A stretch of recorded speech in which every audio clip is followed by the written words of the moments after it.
Good rising, brethren. This is Big Judah, coming to you guys from California. Before I begin, and give all praises to the Most High, Yahweh. Acknowledgement to the earthly mother, who is wisdom, who is the Holy Spirit. Acknowledgement to Yahweh Shai. Prayer to the Most High blesses this lesson this evening, gives us more knowledge and understanding of the events of the past, in order to understand the events that are currently happening on the earth, so we get a much better understanding of the things that are soon to come on the earth. The Most High moved me to read a little bit more of the Florentine Codex, Book 12. And he enlightened me to a little section that shows that our people were going through the quarantines just as the death angel was sent. And you're starting to see the same thing going on right now. You already hear about the quarantines going on in China. I'm sure there's quarantines going on in other parts of the world as well, as there will be quarantines here as well.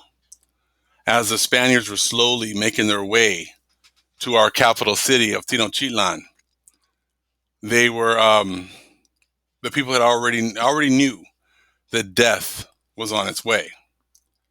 And you're going to see through the writings of our people in the 1500s that they already knew this was coming, and they were already pretty much quarantining themselves, which was actually pretty amazing, because you know that as people get quarantined and you're sitting there and you're self-quarantining, or you got a lot more time to sit there and think, sit there and reflect on your life, sit there and reflect on what you did or did not do for the Most High. You have a time to sit there and think about what was important in your life. What did you do for the Most High? What took up most of your time? Was it worth it? You have a lot of time for self-reflection, thinking about your job, thinking about, was this really what I should have spent my entire life, doing? Should I have been chasing money this whole time? That's what this time of being, stuck in your house, quarantining, will definitely make you do. And many are going to realize that they've wasted their time here chasing the dainties of this life that meant absolutely nothing to the Most High. We're going to read from Florentine Codex, Book 12. Now, see, I didn't see a lot of these things before when I read it, because now it's starting, the Most High is opening my eyes to see how many of these events that happen in this story are just repeating themselves right now. As we see day by day, more people are now getting, they're pretty much showing now that there's more people that are testing and finding out that they have the coronavirus. And from studying and from a lot of the information, you start to realize that once you get this virus, it mutates and comes back again. And the Most High is now, having people go through this process, and they're starting to realize that this plague is just something just more,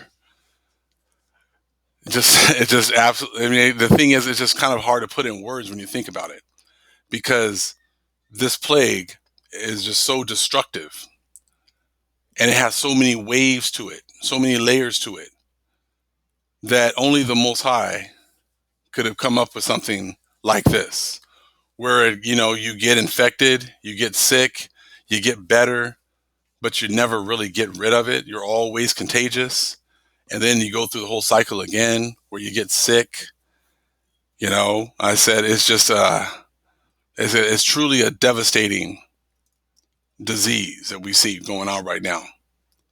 It's like that death angel that's slowly making its march across the earth, which was actually talked about in Scripture.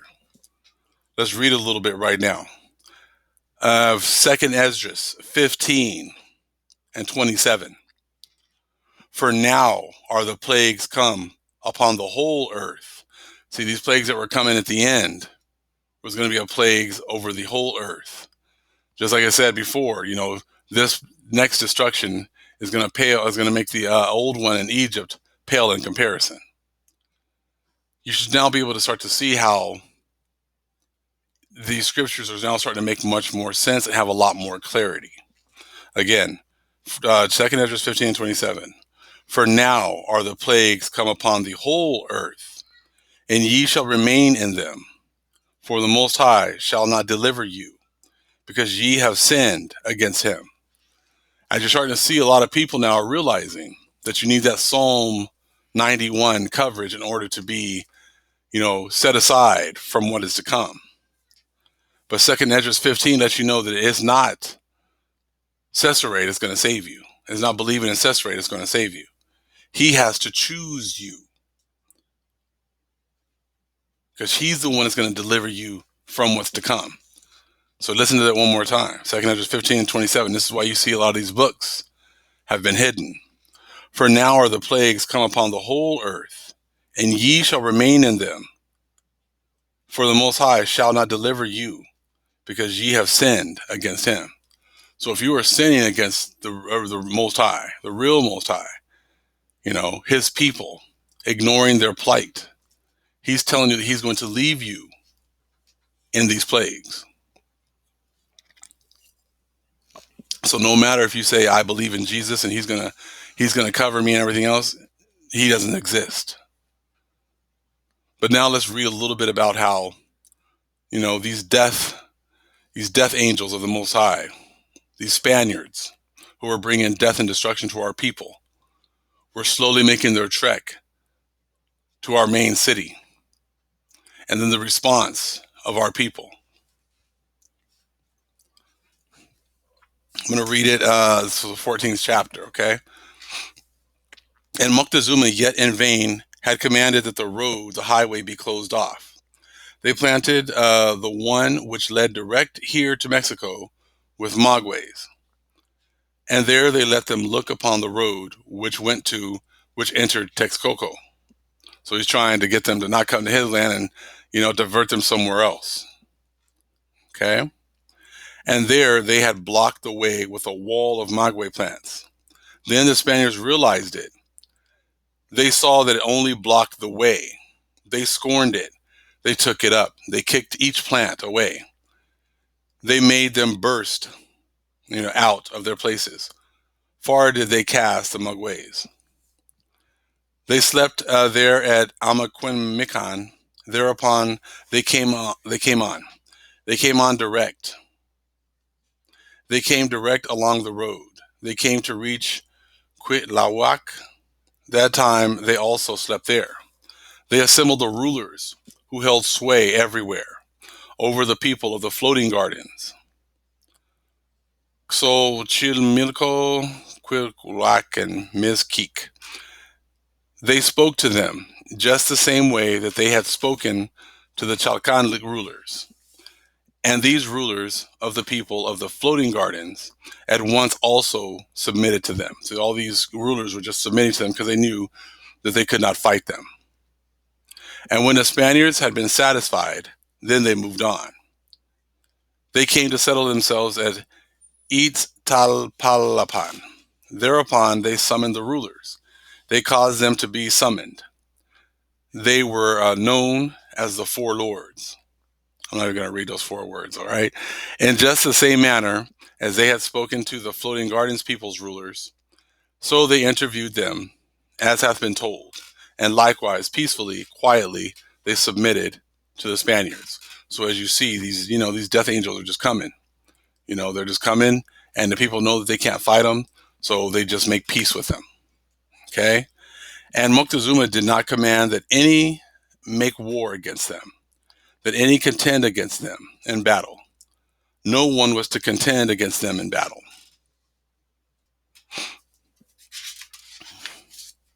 He commanded only that they not be ignored. That much be done for them. Okay? So here we go. Now we're going to see what's going to happen with the people. You're going to see a lot of similarities to what's happening today.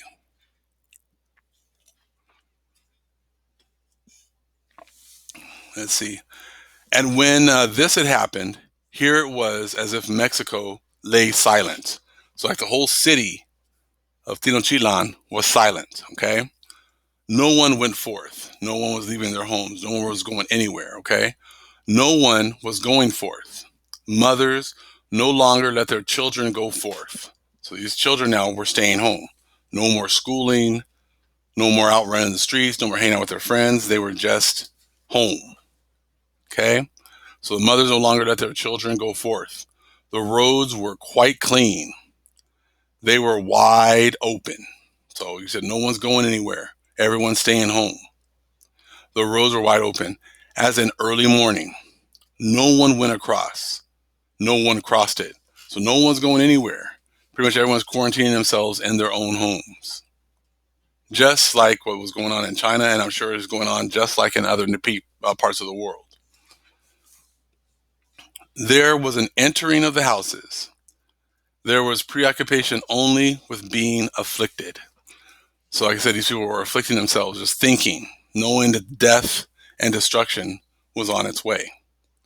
Just like many of the people now that are quarantined, just waiting to die, not or losing hope. Same kind of thing.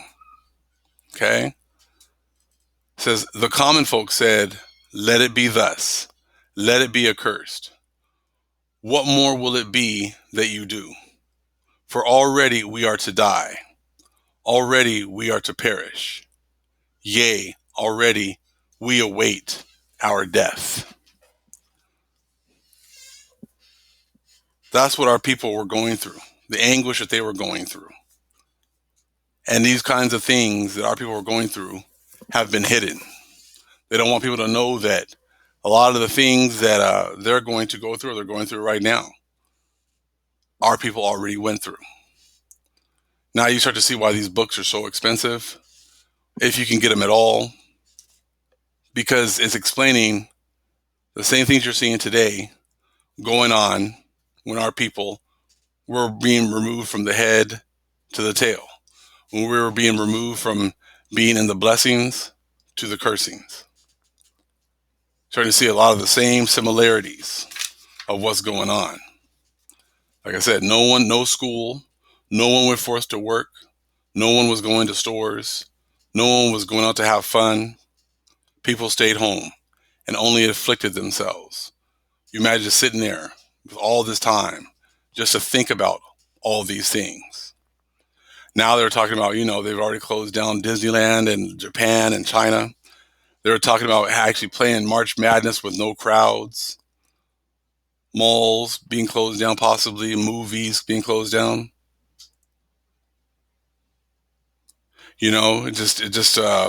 All of their dainties, all the things that they've been looking forward to with one plague has now changed everything.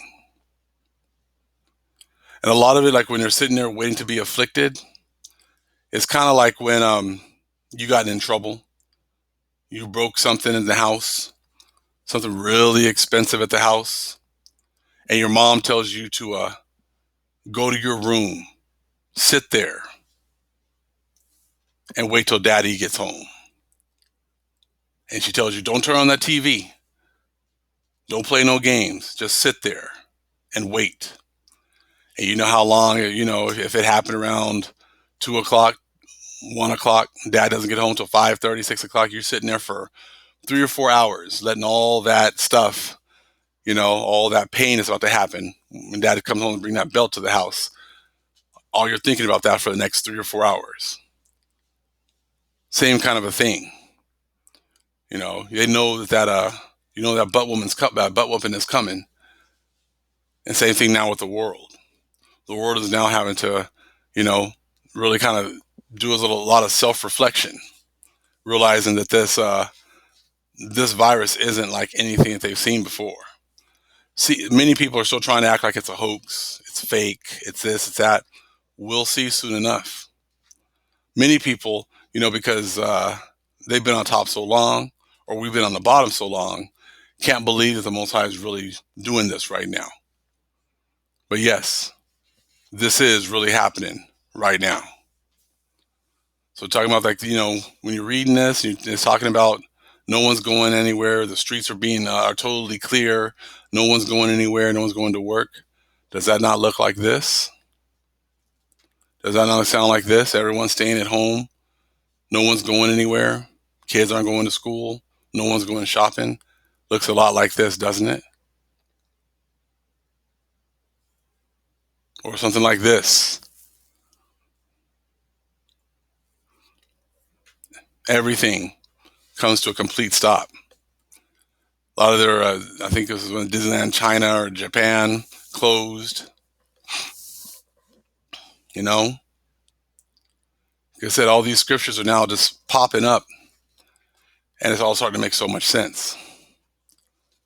I want to read a little something right here from Proverbs 1.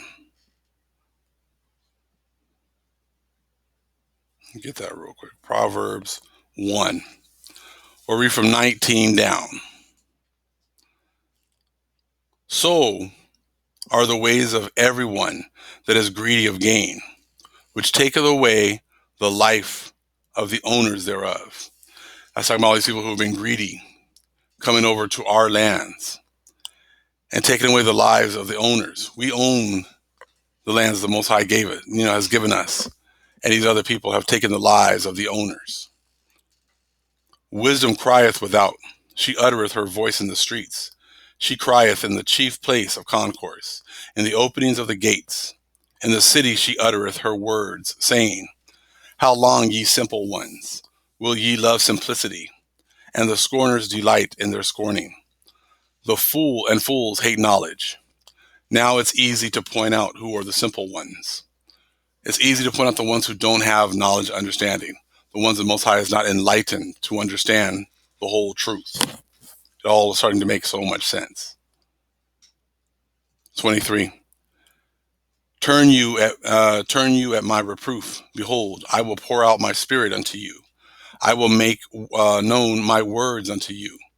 Because I have called, and ye refused. I have stretched out my hand, and no man regarded. But ye shall set at naught all my counsel, and would none of my reproof. I also will laugh at your calamity. I will mock when your fear cometh. So all these people are now sitting in their homes, stuck in their homes. And the Most High is not going to have pity on them. In fact, he said he's going to laugh at their calamity and will mock when your fear cometh. When your fear cometh as desolation, and your desolation cometh as a whirlwind, when distress and anguish cometh upon you, then shall they call upon me, but I will not answer. They shall seek me early, but they shall not find me. So all these people who have been just, living in simplicity, not caring. How many people have we talked to and tried to express this truth to, and they didn't want to hear any of it? Well, now that things are getting serious, now they're going to seek the Most High, and he's not going to hear them.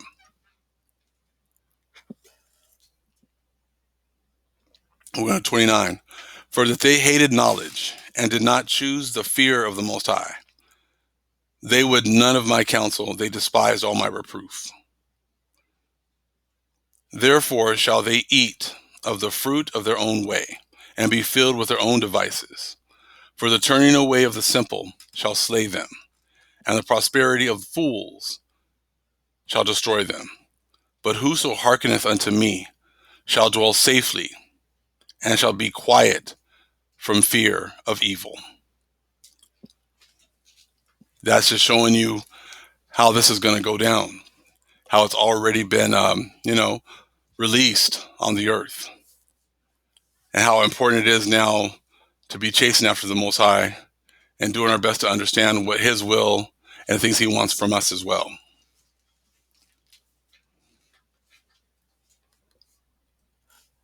So I just wanted to bring this information to you because it just makes so much sense how we've gone through all these things. And this is why it's been so important for them to try to make it sound like there hasn't been a tribulation period before, and how it's coming in the future, even when they've actually been the ones responsible for, the tribulation that we've already gone through. And they don't want that responsibility, and they don't want others to know about the responsibility and the fact that they're going to have to pay for those actions. All praise is to the Most High Yahweh. Acknowledgement to the earthly mother, who is wisdom, who is the Holy Spirit. Acknowledgement to Yahweh Shai. Shalom.